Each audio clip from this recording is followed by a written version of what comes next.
guys, welcome to my YouTube channel. Ngayon guys, mag-adobo guys. Ito yung pinalambot ko muna yung manok guys. Ang sinabaw ko nito guys is fried. Nalagyan ko siya na para malambot na siya guys. Para mawala yung lasa. Ito yung ingredients guys o yung sangka. Onion, ginger o luya, maraming bawang o garlic, bell pepper, mayroon tayong bay leaf, dry lemon, star anise, black pepper powder, chicken stock, mayroon tayong oyster sauce, soy sauce, vinegar, and seasoning. Ito yung mga ingredients guys.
Tulogin natin yung manok pang mawala yung lasa.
Lagay na natin yung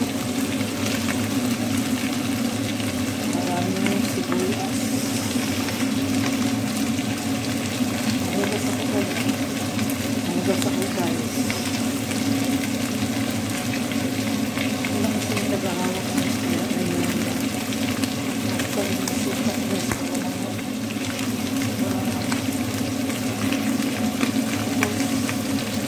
Bawang.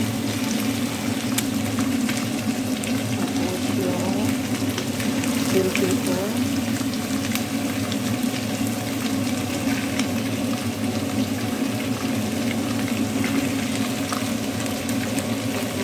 lagay na natin itong bay leaf, dry lemon, star anise at saka yung black pepper.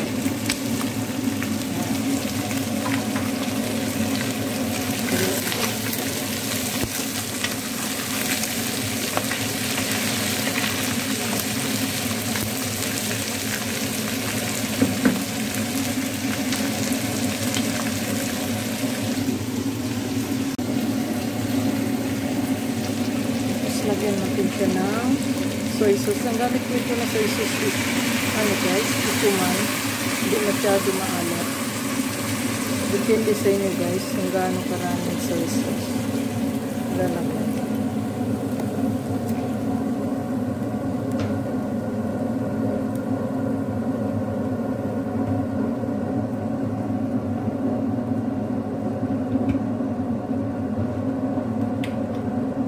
Lagyan natin siya ng oyster sauce.